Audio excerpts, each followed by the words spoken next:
Hello everyone and welcome back to the show. This is Ty, the note with the maker of the romantic Muchiga. Beautiful show about family, marriage, love and relationships. Now, there's a lot going on in the country and there's a topic we talked about last year, but I brought a couple. I brought a gentleman who was involved. We were talking about divorce.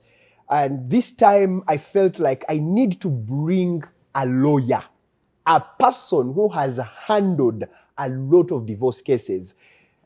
So today we're going to be discussing divorce and family.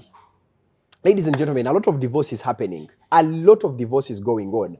But we need to know what is the main cause of divorce. I'm going to talk to a lawyer and she's going to tell me what she actually has to say about divorce, what the law has to say about divorce. So to the people out there, in case you're going through this, a lot of people have asked me that, hey, Emeka, let's have a divorce lawyer to help us talk about divorce. Ladies and gentlemen, joining me today is Counsel Asumpta. Should I call you Mrs. Ssebunya? Whichever, if you're comfortable. Counsel Asumpta Ssebunya. Yes. Good to have you on the show. Thank you so much, Colleen. It's Yes. nice to see you too. I've heard a lot about you. Really? Who has been talking about me? I have heard a lot about the romantic Muchiga. Oh, wow. Strange. Wow. That a Muchiga is romantic. I'm a Muchiga myself. Hey, now Shemerem. Ninyo nachira self. Yes. Yes. Good to have you on the show, Counsel. Thank you very much. Yeah. Yeah. You've been married. You're married yourself. How long Yes, have you been I'm married? married. This year I made 17 years. in 17 marriage. years. Yes. Wow, that's Yeah. beautiful. Yeah. And what has kept you married for 17 years? We see couples getting married after 2-3 years, after 5 years, boom, they are leaving. Where do I start? I think everybody has one or two things that works for them. Yeah. Personally, I think it's patience and transparency. Yes, I think that's what has kept me going. Kept you going. Yeah. Interesting. Yes. You're a divorce lawyer. Yes, I am. How long have you practiced the profession? I think for the last 20 years. Wow. Yes. And how many divorce cases have you handled? Oh my God. Just so many. Not only divorce cases. I've also helped some people reconcile. Really? Yes. There are those that walk in and you think it's going to be a divorce matter. And in the end, you actually help them to get some counseling and they reconcile. Wait. Yeah. A couple comes to you, they want to divorce? Yes, most of the times it will be probably a man that walks in that feels the marriage is not working, that feels there are, so many things that have gone amiss. Yeah. In the marriage. Yeah. And when you sit down to listen and analyze and be open, because if the client walks in and they are open with you, Yeah. you actually realize that there are trivial things that probably they need a professional counselor. Yeah. And if they are agreeable, they will go to a professional counselor. Yes. Some go through mediation. And while you're at mediation, they ask for more time, to understand each other. And before you know it, they don't come back. Wow. Yes. After a year, you call and they say, oh, no, we're okay. We're good to go. Are you for real? Yeah. So we've had also those. Interesting. Yeah. So let's dive deep into the conversation. What is the number one silent killer of marriages that you see walk into your office? I think for me it's communication, where parties have high expectations of one another. Yes. But they do not communicate to each other about it. And then they think that when we get married, maybe along the way it will, be handled or talked about. And because nobody talks about it, before you know it, then they are into silence. So it then kills the whole relationship. Actually, I always tell people it's better to speak to one another. Before you know it, the party that is not happy will say what is eating them up, and the other party could, sacrifice and let go of certain habits. Yes. So for me, I think that is the biggest. lack of communication. Yes. Lack of communication. It's the number one It's the number leading one of divorce. to me. Not adultery, not money. No. Communication. Communication. I'll put that at the topmost. Wow. Yes. Interesting. Then, have you ever looked at a couple and thought you two should not be divorcing? Many times. Very many times. And actually, I would say out of 100, 90% 90% should not be going for divorce. Why? Most of them are really trivial issues. Things that you can handle and deal with one another. But like I've said, because you do not communicate with one another. Yeah. I'll give you an example. It could be money. Money is just on the surface. Yeah. Underneath, it is how you speak about this money, how you handle the money. How are you transparent to each other? You know? So you find that a lady walks in and says, no, this man, he's just broke. He's just lazy. He just is leaving everything to me. I am tired. I am suffocating. But when you go deeper, are you actually talking about it? Even for the guy, when you get a little bit of money and you're hiding it, yet you know very well that your wife has been meeting all the bills and everything while you are down. Now that you get a little bit of money, you don't want to talk about it. So some people think that it's one of those things that, but for me, I think I'll put it in one of the trivial things. Yes. Interesting. And I believe couples walk to you and they give you reasons as to why they are divorcing. Yes. What is that most shocking reason a couple has given you for divorce? You look at it like, what? Yeah. I think there were two shocking reasons. I'll share. One was witchcraft. Hey. Yes. The lady felt that the husband was getting too much into witchcraft or the underworld, or which was quite difficult to explain to me. I'm not a believer of such. Yeah. And again, also the law does not provide that as a ground. The other one is when the lady also discovered that her husband was gay. Yes. Whoa.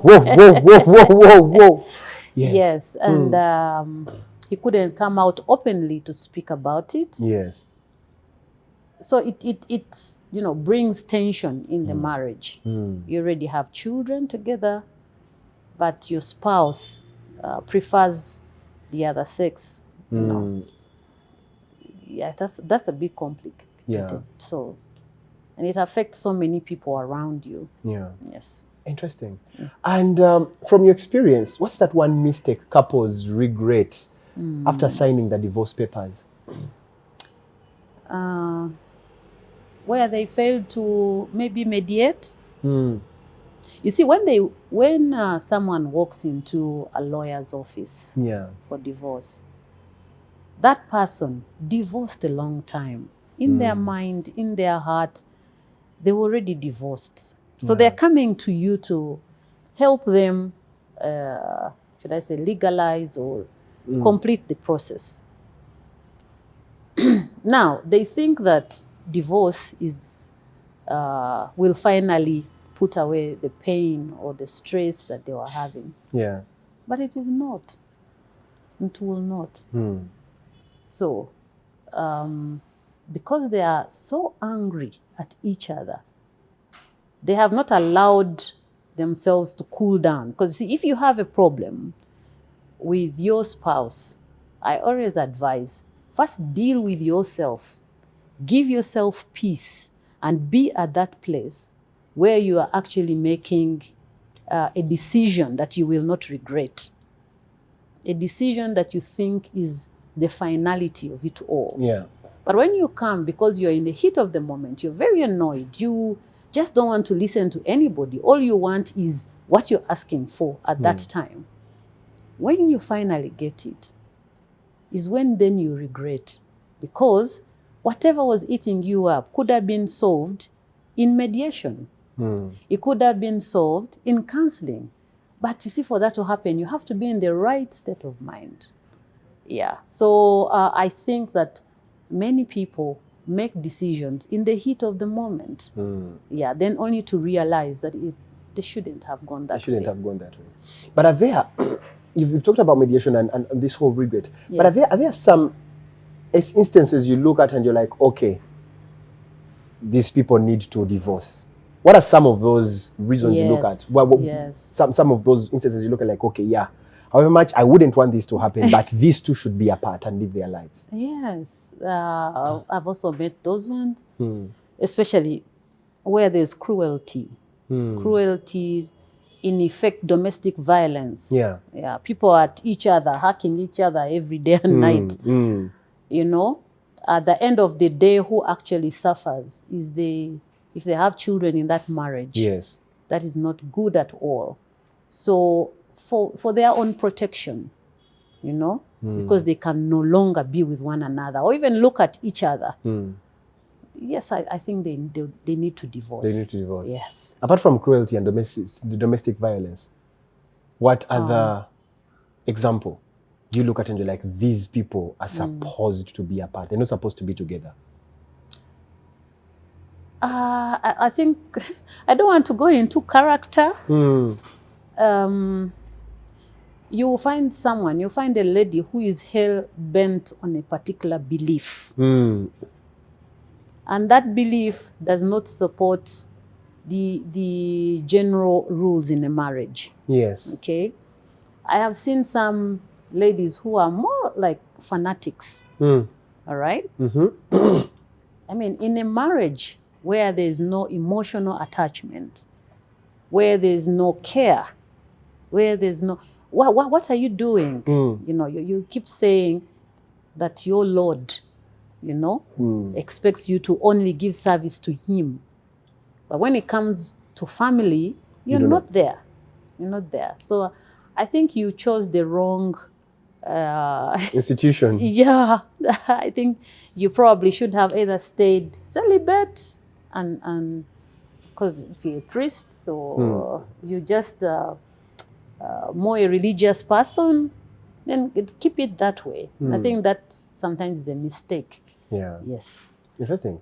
Let's talk about narcissism. Yes. Let's say you have a partner who is a narcissist. Yes. You have a person who is proud. They're egoistic. Yes. Yes. Do you think that a person with such a character and they fail to change,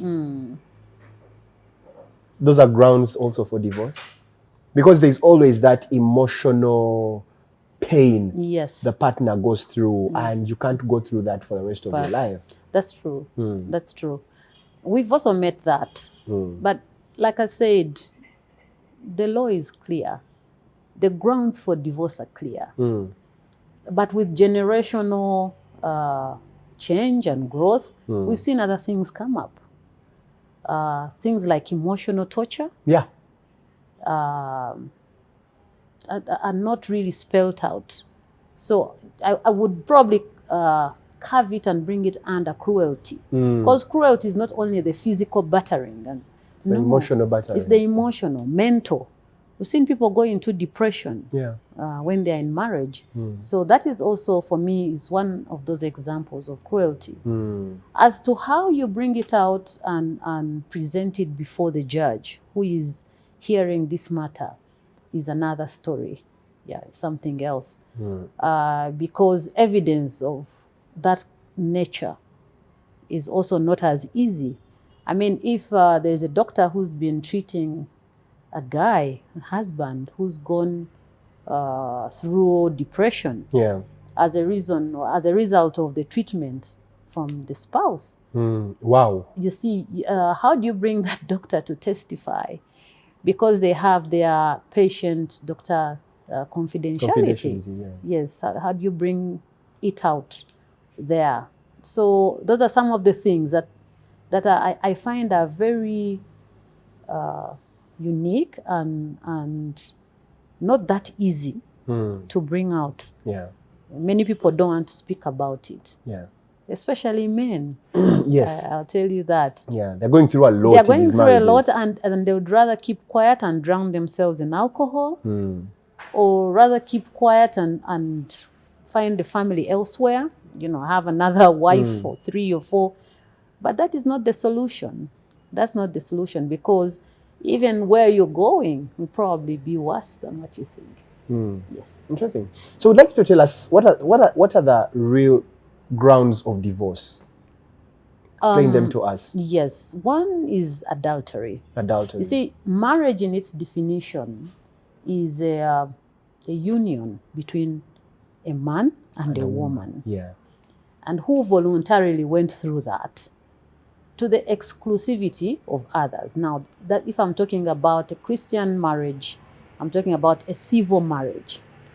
We have other marriages, the Islamic, the Hindu and all. There are those marriages that allow you to marry as many as 4, Yeah.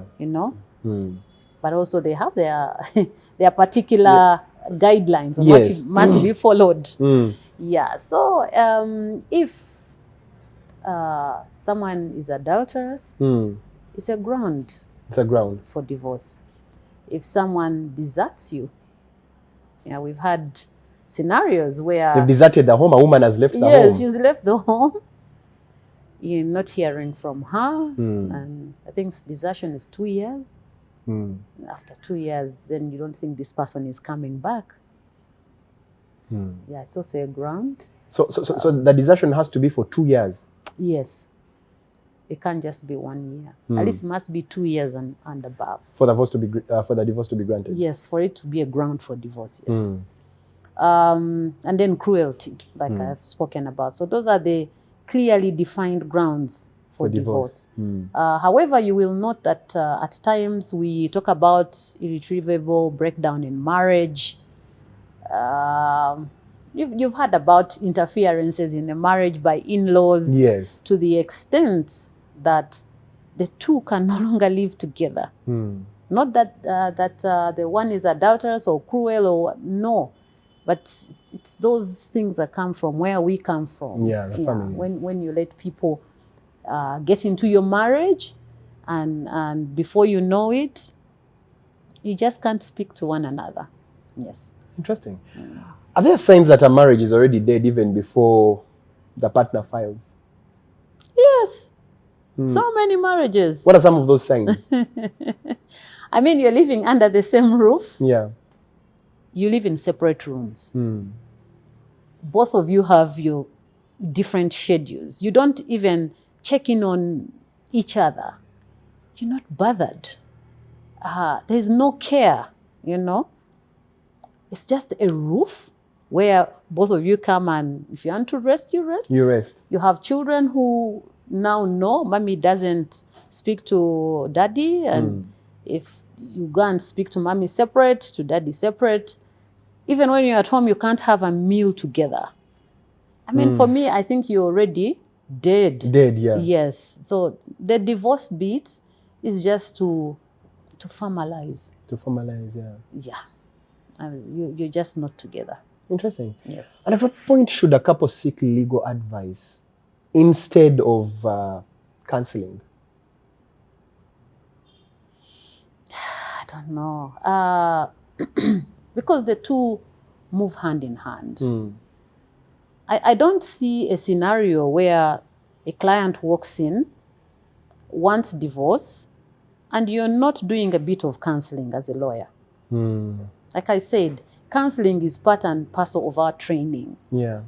And in all that you do, you will find that at one point or the other, you're a counselor. It may not be at the other level, someone who has done the training for 4 years or, 5 years. But there's a bit of counseling. Now, many times I tell people that if you have a doctor, you must have a lawyer in whatever you do. So before you sign documents, just speak to your lawyer. Speak to your lawyer about what you're about to do. Yeah. If there's a particular document you're going to sign, show it to your lawyer. Discuss it. Know the implications. Some people think that when you get into marriage, it is all as rosy as they tell you. As they tell you, yeah. No. There are things that you're going to find that they never told you about. Yeah. Yes, I had a client who actually told me, you know what, Asumpta? Marriage is the biggest fraud on earth. Why? Why would they say that? And my understanding was that when she was getting married, during preparations, traditional preparations, Yeah. it was never indicated to her that it's not all roses and you're going to find some difficulties. You must be able to bend. You must be able to listen. Yeah. You must be able to understand, learn how to forgive, speak to one another, I think we have gone away from the era where a man could not be spoken to, Yeah. where he's some kind of god, small god in the house, and everybody's running away, even his own wife. So we've gone away from that. So I just think that when you get into this relationship without that legal advice, Yeah. sometimes you're bound to find problems. Oh, so so what you're trying to mean is that when people are getting into marriage, Yes. they need to get a lawyer and sit down with a lawyer Yes. and get legal advice. And get legal advice. It is very important. But not many of us did it. Some of us have survived, although we did not do it. Yes. But for me, going forward, I think it's one of those things that people need to do. Yeah. Yes, I have met a partner, but what is in this union that we want to get into?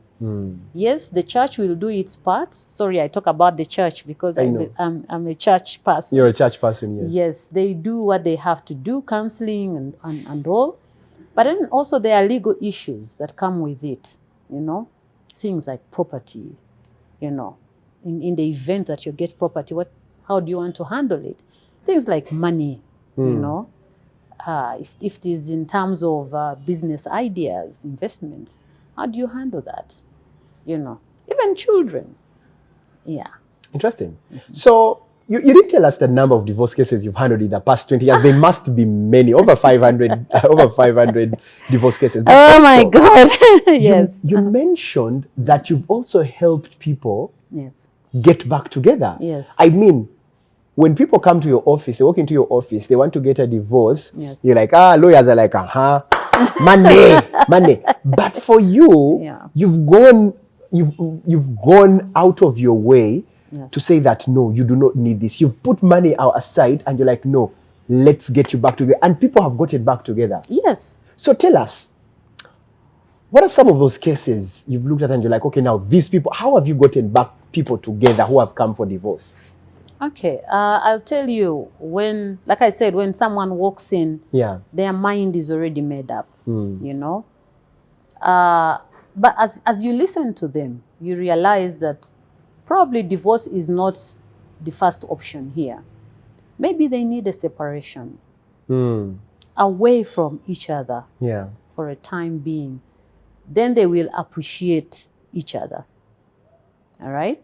But as they are separated, how do they handle certain things?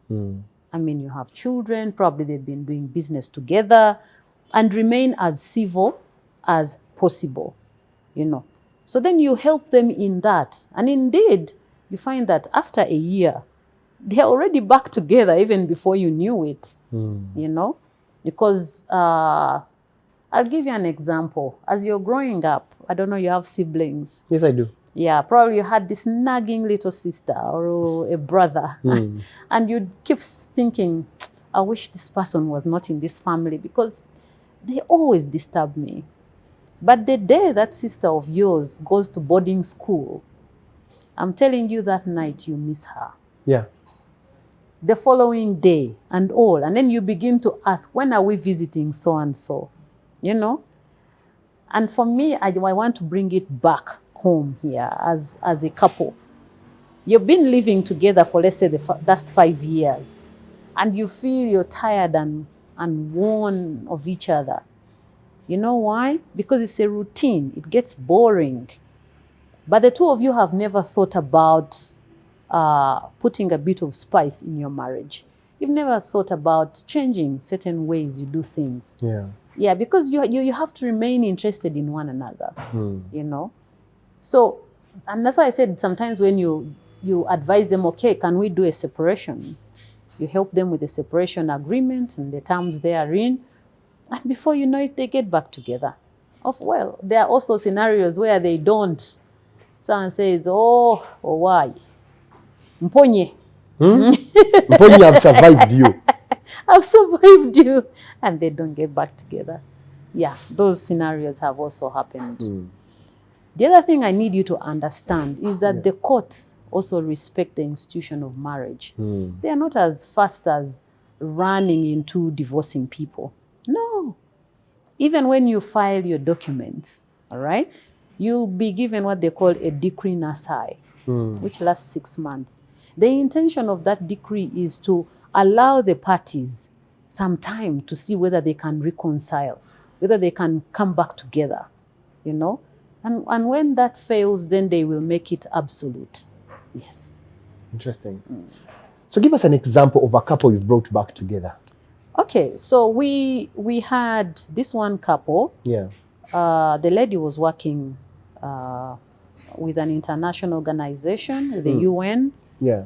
And most of the time she was not home. She was always traveling. They are always posted in different areas in the world. And she got married to a guy who was a very traditional guy. Yes, where if he comes back from work, he would like to find his wife at home, prepare the meal. Kneel down while greeting. I guess so. Have this conversation and feel like part and parcel that it's a family. So the other option then was for the lady to, you know, resign. From her job? From her job. You see, but at the same time, this job was bringing in, you know, revenue for the family. It was helping. It's not like she was earning money and not putting it on table.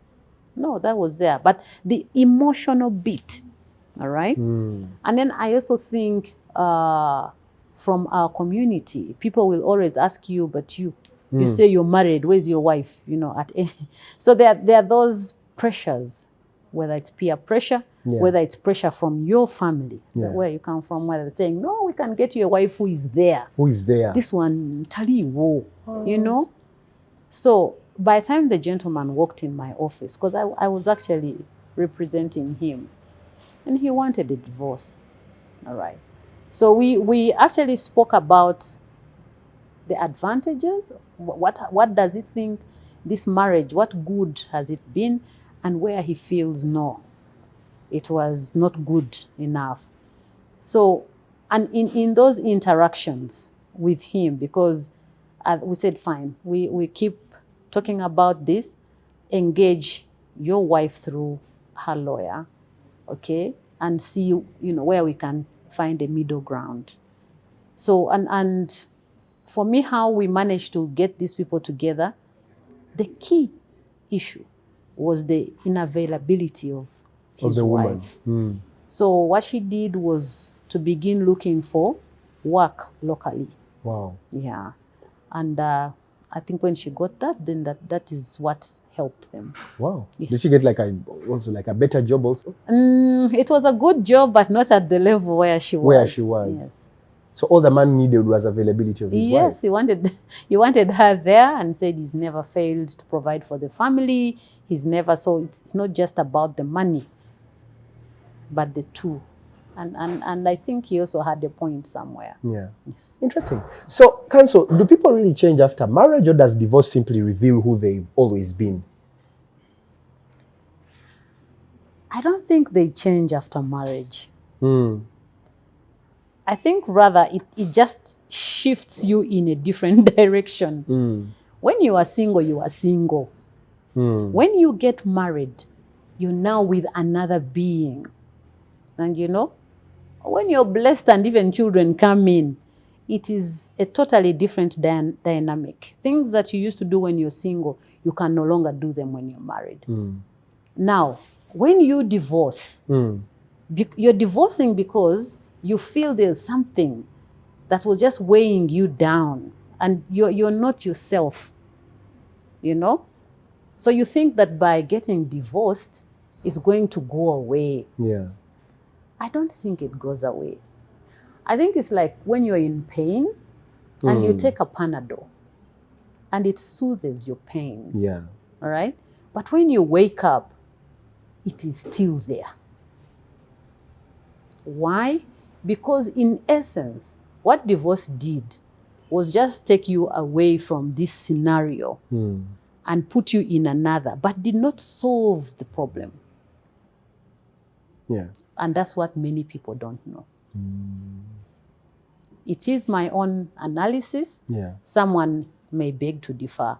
But if you look at it critically, when you wake up and you're divorced, yes, probably for the first week, you'll feel free. But free from what? Free from a narcissist. From a narcissist. From a narcissist. Yes, but you'll have those moments when you'll still be tormented. Let's say you've spent years in a toxic marriage. You've spent years being emotionally abused. Yes. You've given everything, and this person has really has always taken you for granted. This person reaches an extent of telling you they've never loved you. Right. Yeah. Right. And you've gotten a divorce. Yes. Do you think, and for you, you move out? Yes. Do you think still it will be the same, or do you think that this person will be relieved, or like you've said, there'll always be that element of regret? I mean, a person has been, for years, they've been in that situation. In that abused marriage. What has happened is that if you just got a divorce without, for instance, getting that inner healing, that is through counseling, okay, you will still feel the pain. I think the first thing to do is deal with yourself, all right? And accept and make that decision, like I said, when you're clear-headed. You've been in an abusive marriage. Actually, what you're looking for, because you have healed, all right? What you're looking for is protection. Yeah. Get the divorce. There, I can assure you, you'll be as happy as can be. Wow. Yes. But if you think that by walking into a lawyer's office to get a divorce, without dealing with those demons, without, like I said, through that healing, then I think you're just soothing. You wake up in the morning and you still feel pain because deep within you, you went into a depression and never came out of it. And signing of a document by a judge does not actually deal with that inner feeling that you have. Yes. Interesting. Let's talk about couples who have gotten married, then they've had property together. Yes. And now they're seeking divorce. What should every couple know about matrimonial property law before getting married?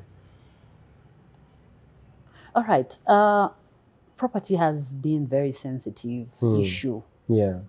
When you're together, you're in love, you're putting your monies together, or by the end of this year, we should have a plot of land. You're not thinking that one day this is going to become an issue. All right? And that's why I always advise people, get a lawyer, because then you'll get clear-headed about it. But all in all, whether it is the man's name on a title, it does not mean that his wife is less entitled. That is what people need to know about matrimonial property. Okay?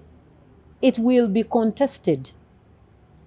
Because you cannot tell me that for a couple that has been together, loving, doing things together, that you wake up now when you have an issue and you think divorce is going to sort it out, that the woman contributed nothing towards this property, therefore she should not get anything. No, I don't think that is right. Okay? And like I said, it will be contested. Okay? Because I believe that by the time the two people come together in union and are blessed with children, then they are investing for themselves and their children. So at point X, unfortunately, when divorce strikes, okay, Yeah. then I think they need to come back and be reasonable to one another. Yeah, because I don't think you could get all those things when you are single. Exactly. You can't. Yeah. What are some of those mistakes that that can cost someone their house, their land, or savings during divorce?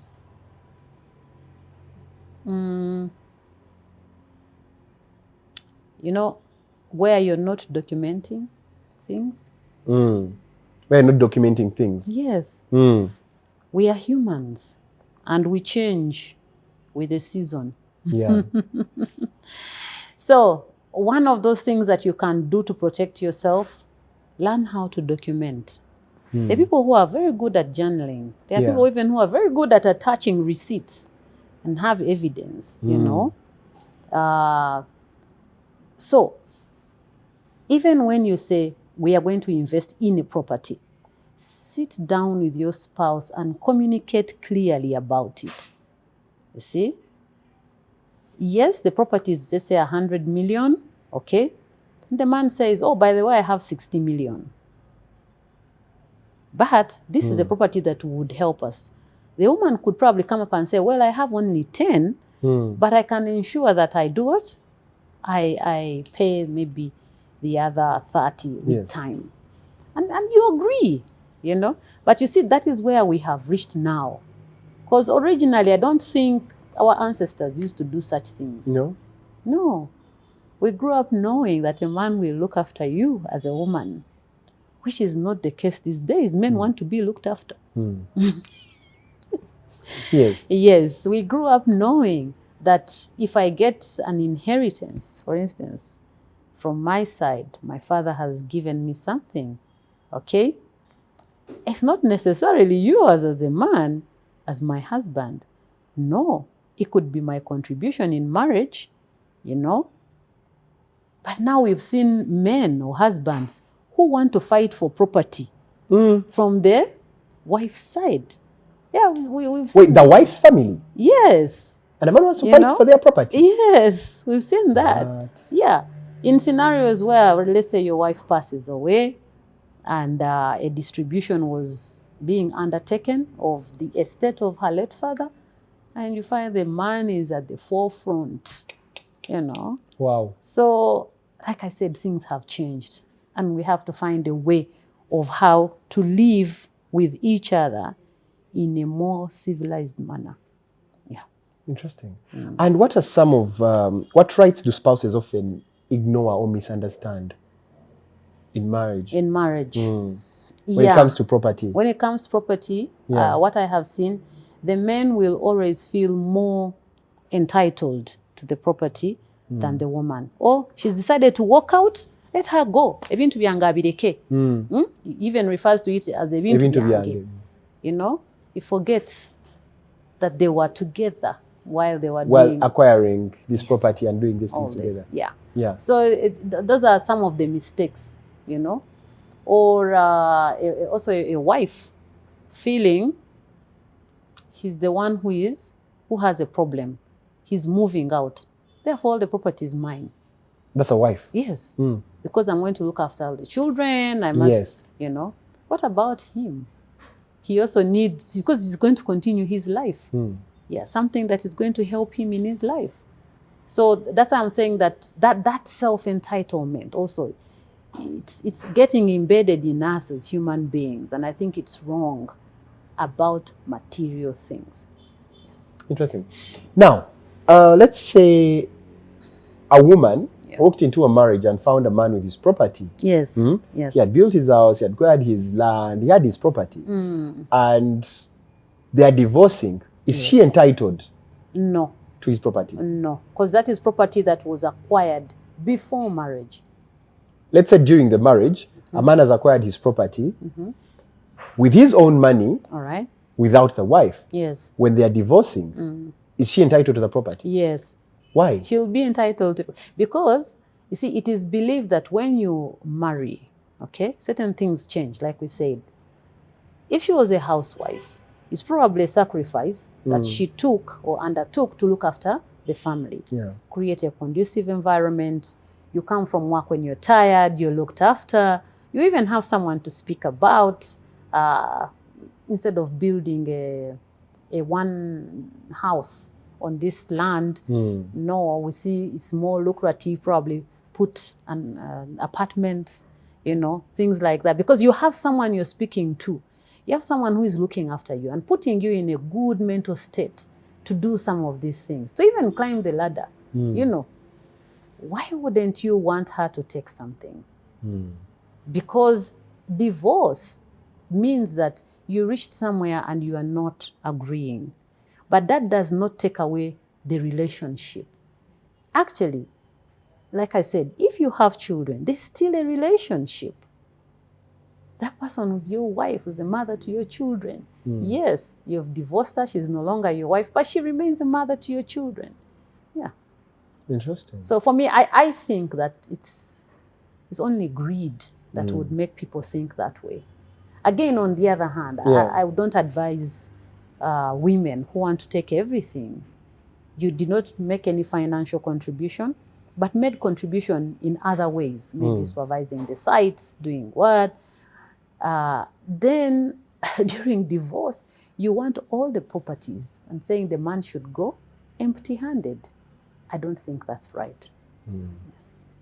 We've seen instances where in marriage a woman acquires her own property without the knowledge of the husband. Of the husband, yes. That happens a lot. Yes. And by the way, it's one of the causes of divorce that I've had, where a woman acquires property and she's like, this is for me and my children, just in case. Yes. Why do you think that it has gotten to that? It has gotten to that point of women acquiring sacred property because just in case. Because most times, some people I know, once a husband gets to know, she has land, she has built, without it, boom, I can't trust you anymore. All right. Yes, this happens. But when you look at the underlying reasons, it's because there's no more trust in the marriage. There's no more trust in the marriage. And probably the woman is looking at the fact that when I get a divorce, because you have to understand that they're also stigmatized in our societies. A divorced lady, it's not easy to walk with your head high, all right? Until of recent, when people realize that there's nothing really superficial about this. It is okay.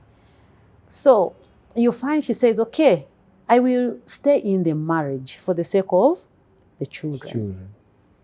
And if she's earning, she will begin to invest alone because she no longer trusts the man.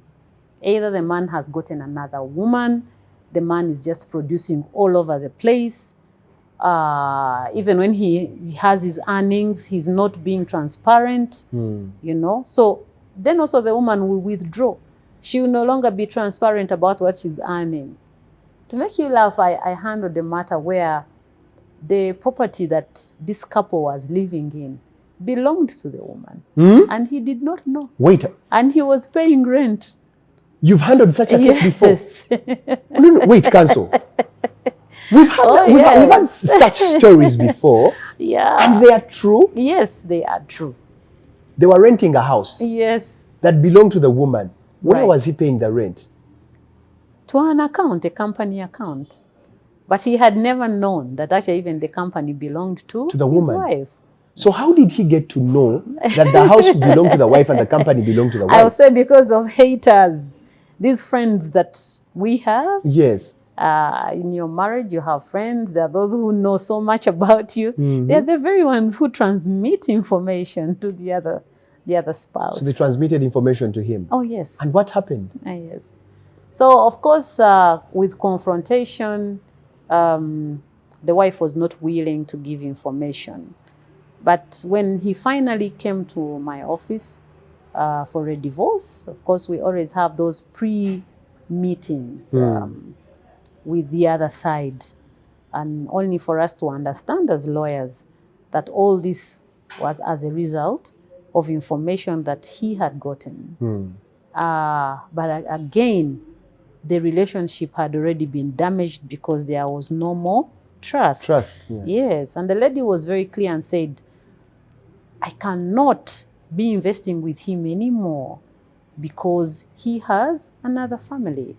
Oh, did the man See? have another Yes, he like relationships with Yeah. women where he produces a child, a woman why also a child. So she felt like, why should her energies be going to benefit other people? So, yeah. I just can't imagine staying in a house where I am paying rent Yes. that belongs to my wife. All right. Because we've been seeing those stories and I thought this is just fiction. No. Friction. It all comes as a result of something else. You see? That is just the icing. But when you go down and deeper to understand, Yeah. where did this come from? Trust in the marriage is broken. There's no transparency. There is no belief in one another anymore. Yeah. So that happens. So very many times they say women are the ones who come and file for divorce. I'm tired, he's cheating, he's doing this, he has beaten me. Do you believe that also men do you have men that walk into your office and they have genuine reasons? Yes, and I think I've handled more men than women. What are some of those genuine reasons men give you for divorce? Adultery. From the women? Yes. Women are so adulterous. I'm not saying they're so adulterous. Okay. They've become so adulterous. They engage in adultery. Like we said, marriage is, a union between the two to the exclusivity of others, So if you are now engaged in adultery with other men, definitely it affects your marriage, okay? And for a man, I think that is a hard hit. Yeah. Yes. So to build back, even when he says, I have forgiven you, to build back that trust is so difficult. You have to go through a lot. So some men have actually done that. Then you also have men who decide to go and take children for DNA because he somehow suspects there's a child who is not his, And when the results come, what happens? Is he ready for those results? Is he next? He's asking for divorce. But like I said, it is not at that moment when he walks in or when he gets the results that he's thinking of divorce. No, he thought about this long time ago and made up his mind about it. Now he needs something to justify why he's going for it. Yes. So let's talk about child custody and co-parenting. Yeah. How do courts decide who gets custody of children? I'll say that in many cases, it's the mother who gets the custody of this child. But also we are looking at the different ages. We are looking at different sexes of the children. Yeah. That is what has been the trend. But there's also been scenarios where the fathers get custody. Or it's a joint custody, where you have it shared. Maybe when the children are at school, if they are day scholars, they stay with their mother. And then during the holidays, they go to their father. The holidays are shared. We've had those scenarios. But we also had scenarios where the mother is not able to stay with the children and the father will take custody. Yeah, I think about 2 cases that I handled where the mother was mentally unstable, that the children were given to their father. Yeah. Yes. Let me give an example of, let's say a woman has woken up and has left the marriage. The man has been left alone. Yes. Let's say they go to court for divorce. She has deserted the home. Yeah. Who do you think deserves to be given custody of the child? If her reasons for leaving the marriage, the home, are unclear. You understand? Yeah. The man has never chased her away. The man has never done anything to send her away. She just went away by herself. Let's say she has also done a lot to the man, but the man is willing to have her back. When it comes to child custody, who is supposed to have the child? That is also a complex situation. Let no one lie to you that by the time a woman walks out of a house, that she just woke up and said, today I'm getting out. No. She has planned it. It has been building. Things have been happening. She's been in depression after depression until when her body gives up and says, you know what? Get out of here. Even for men, it's the same thing. All right? Now, these children, and I just pray that people stop weaponizing children. They are not an item or a commodity. One parent using the children against the other parent. I think that is terribly wrong. Yeah. Because in divorce matters, the people that suffer the most are the children. Whether before divorce, after divorce, they still have or feel those effects. So, many times, men don't have time for children. In the societies that we are in, he has to run around looking for money. He wants his freedom to be with other people and see where the wind blows him. I don't think he will fight for the children. Or if he fights for the children genuinely, and he feels that the mother is incapable of taking care of them, all right? Then now it's put before the judge, because the judge is looking at what is in the best interest of the children. We've had scenarios where you have stepmothers. A man already has another woman. Because, like I said, for him, that marriage ended long time. So he moved on. Now, what happens if these children go to stay with their father and are with a stepmother? With what we have seen. I'm not saying stepmothers are bad, not all of them. But we have also seen those who have been terribly, wrong. So why would you want to subject another human being, these children, yet their mother is there and she has the capacity to stay with the children and nurture them? And those are some of the things. But like I said, the court will look at what is the best interest of this child. Yes. So most times the best interest of the child is the mother? That's what I have seen. That's what I have seen. What about the father? Let's say there is a father who is willing to stay with the child and raise the child. Then they'll give them shared custody. Shared custody. Interesting. And what's more traumatic for children, the fighting before the divorce or the divorce itself? I think both of them are traumatizing, but at different levels. Before the divorce, when parents are fighting, they're subjected to seeing these fights, the abuses and all. Now, that is before both parents, okay? That is trauma. Because when they go to school or wherever people are talking about, happy families and what, and they can't relate. They're even thinking, what? Your mother and father can sit on the same dining table and have a meal? We've seen this. Now, after divorce, okay, like I said, divorce does not take away the pain. It is just a temporary, sometimes I call it a temporary soother. So when the children are with mommy is really talking so ill about their father. When they go to see their father, they're telling him what mommy is saying. He will also fire back. So what are you doing to these children? Poisoning them and killing their minds. Exactly. So you just have traumatized children.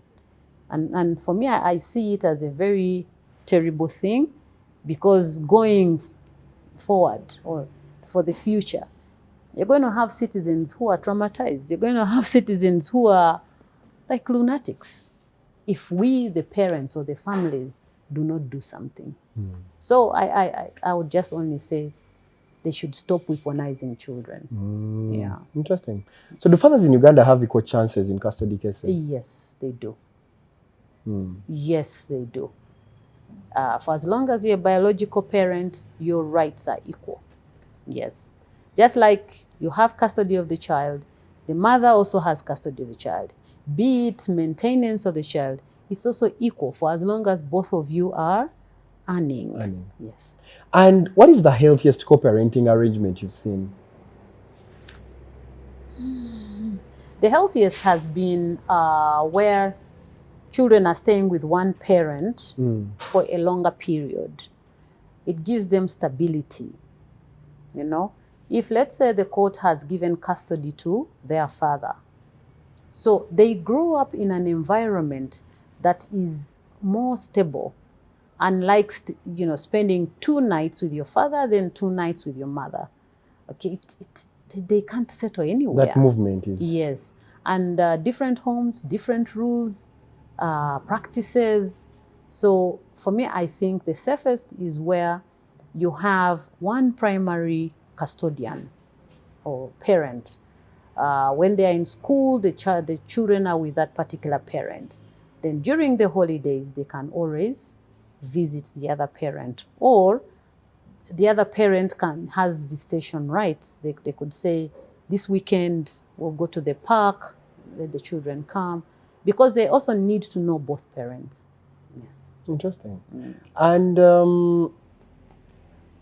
have you seen examples of where couples have divorced, and after divorce, Yes.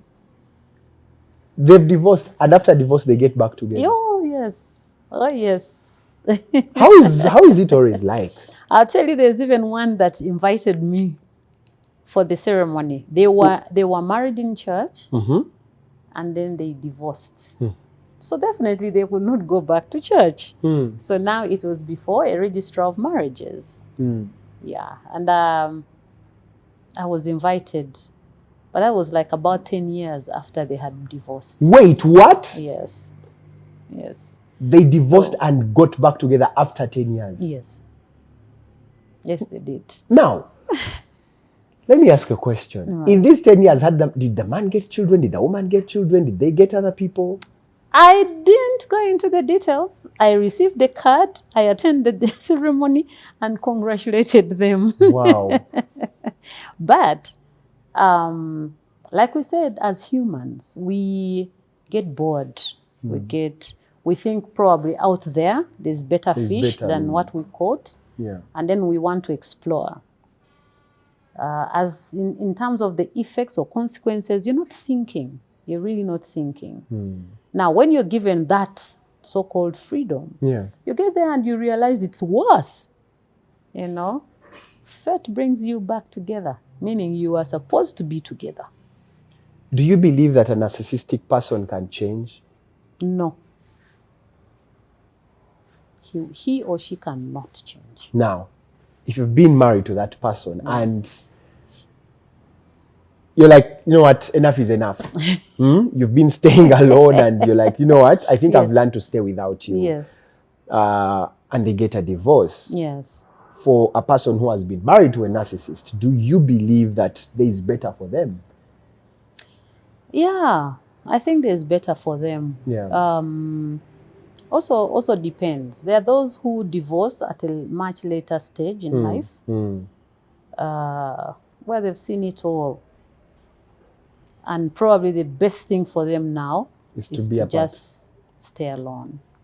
There are those who have divorced when they are young. Yeah, I think the youngest divorce I ever handled, this couple was about 25, 24. And they had only been married for a year. Wow. Yes. So those also have chances of meeting other people who probably are what they're supposed to have met. Yeah. But you see, all this boils down to don't enter into the marriage institution out of pressure. Yeah. No. Yeah. You must be ready.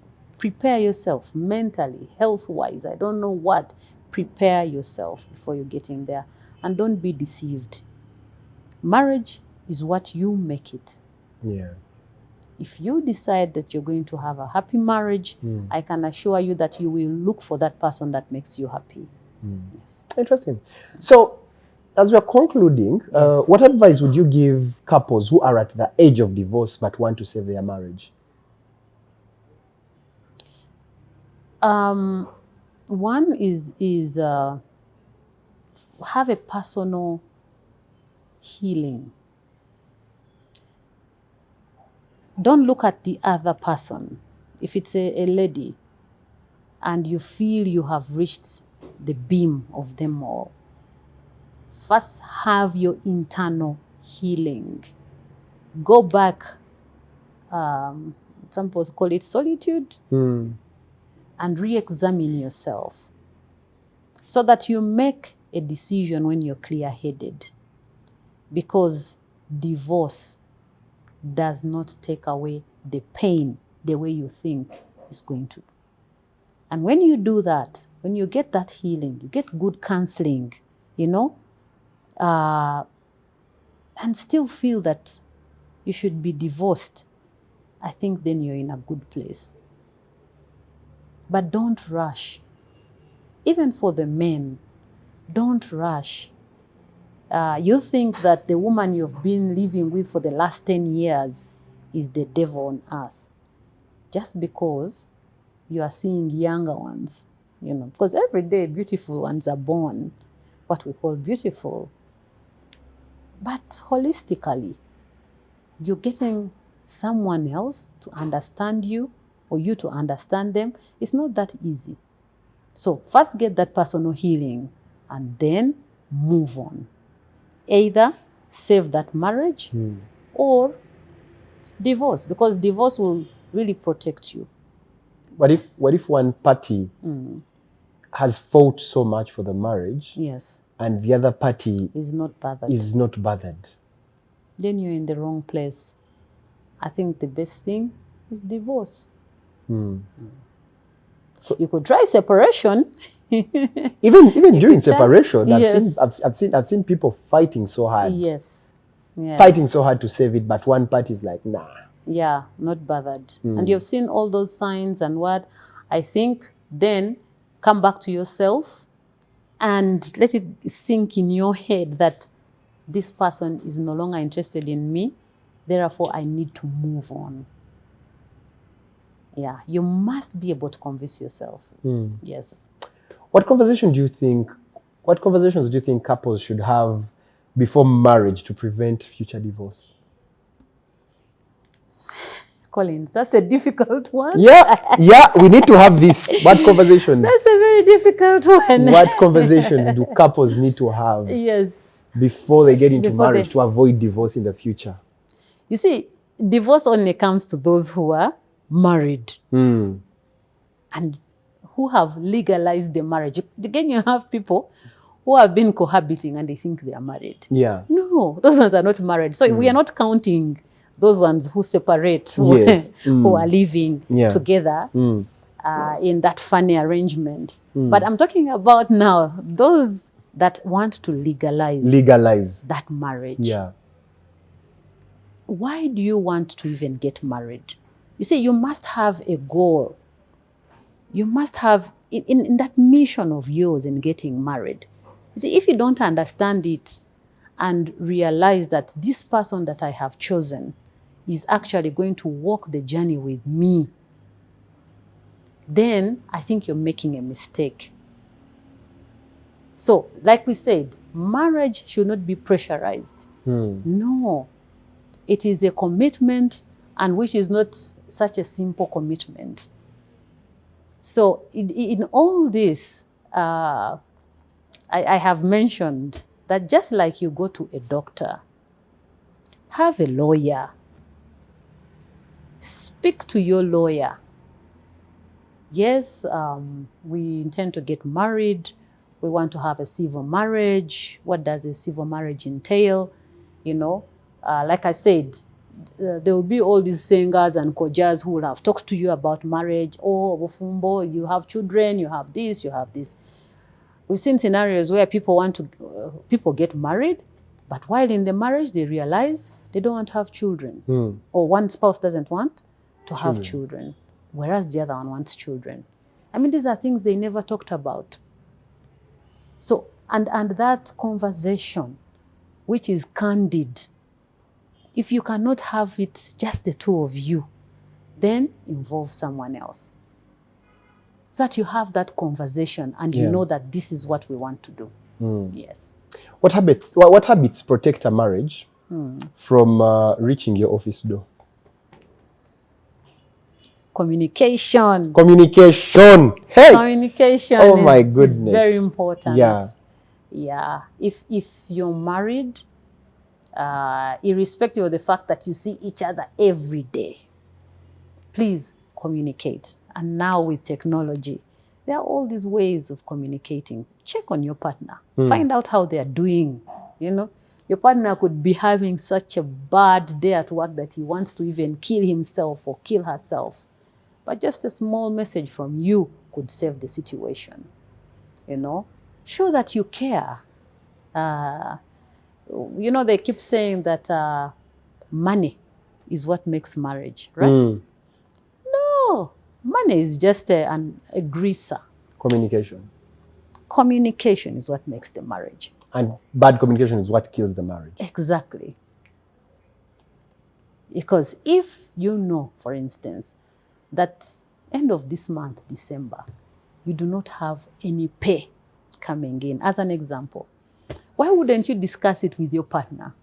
So that at least then you know, with the little money that we have, how are we going to have our Christmas, as an example? But you keep quiet, and men do this a lot. They keep quiet. They don't want to speak to their wives. Probably they feel they are undressing themselves before the woman, I don't know. Yeah. But for someone that you spent this many years with, I think you should be free with one another and talk about it and then plan better. You see? Trust. Trust.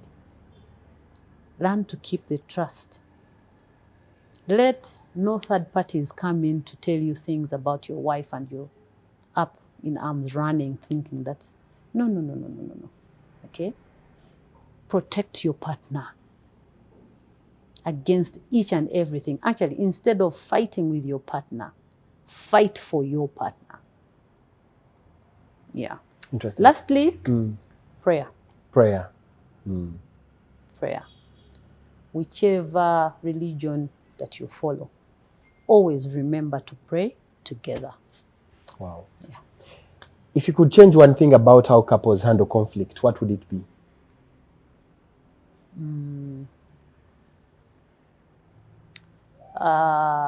Going to professional counselor is one of the things I'd recommend, as opposed to thinking that your families are going to reconcile you. Because sometimes you're married to one another, but probably one family does not like this wife you brought or the husband that you brought. So sometimes they actually just aggravate the situation. But for a professional counselor, I think that they'll put you in a better place if they listened to you, all right? Even a friend, if you have that mentor friend that you think is somebody that you could speak to, yes. If you're Catholic, speak to your priest. Yeah. Yes. Interesting. If every couple knew this one truth about divorce, many marriages would be saved. What is that truth? The truth is that divorce does not solve the problem. Divorce does not solve the problem. What solves the problem? The two of you. What if one of them is not willing to solve the Yes. problem and get back together? Yes. If one is not willing to solve the problem, that is a different scenario. That's an exception. Yeah. And I think then let them, let the marriage end. Let it be dissolved. Yeah. Because it probably was a mistake right from the beginning. The beginning. I think it's okay for us to make mistakes. And it's through mistakes sometimes that we grow, right? But again, if you think that by divorcing a partner, it will solve, let's say, a financial crisis. No. Because even then, I'll give you a scenario. You find the parties have divorced because the man is not providing. Come year in, year out, he has no money. It's the woman who is giving each and everything, and she feels she's tired. So she thinks by divorcing, it will get better. Yeah. Now, when you divorce, for as long as that man does not have any income coming in, Yeah. you're still left with a problem. Problem. And the problem is that now you still shoulder the burden of looking after the children because you're not going to abandon them. No, you can't. No. So divorce will not have solved that issue. Yes. And finally, Counsel, Yeah. let's first talk about people who are cohabiting. Yes. People who are cohabiting. Yes. People who have done kuchala and they've stopped there. Yes. Because I know couples who have been cohabiting for very many years. Yes. They've had children. Yes. The biggest they've done is a kuchala. Yes. Separation comes, the man is like, go. You're not having any of my property. You have 3, 4, 5 children. Yes, that is very true. That is very true. You see, because that arrangement is not provided for under the law, so the law will not protect you. You understand? You went into an arrangement that is not recognized by the law. How will the law protect you? You see? That was a choice you made. And I always tell people, if you have decided to get married, then get married the right way, not half-half. What is this kuchala? And they just leave you there. Kuchala. No. Why are you even going into kuchala? Do the customary marriage. Yeah. Traditional marriage, you're married. Finish. You're married. It is recognized under the law and you'll be protected in the event of, scenarios like this. So at the end of the day, you as an adult, make a choice that is informed, make a choice that is protected. Do not just rush just because you want to be seen living with a woman or living with a man, and then you're bringing these beings into the world. It's chaos.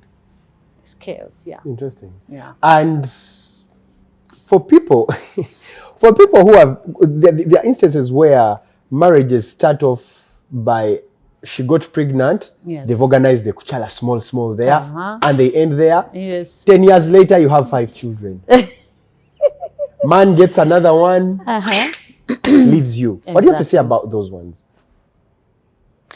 My advice is if you have a partner and he proposes, let us do a kuchala, please speak to him. Because the kuchala, the cost of a kuchala, for me, is the same cost as a traditional marriage. Why are you going into those? Because you see, the excuse they give is that there's no money. So, as a lady, please, I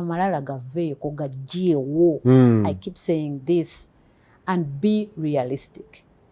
You need a marriage that is going to be protected.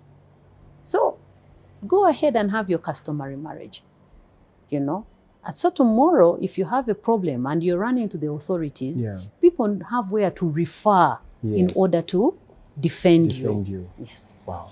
Thank you so much, Counsel, for coming through. Thank you so much for this conversation. And to couples out there, if you feel like the marriage is at a point of no return, there's a quote I normally hear. It's better to leave than go back home in a casket. Right. Yeah. So if there's abuse involved, please don't compromise. But thank you so much, Counsel Asumpta, for coming through. I really appreciate you making time for us. Thank you too. Thank you so much, Collins. Yeah. And I wish that you continue to have some of these talks for our people to understand what is out there. Yeah. Thank you very much. Thank you so much. And that's been it for today. Thank you so much. I hope you've picked something. To the unmarried people, you've just done a kuchala and you think you're married.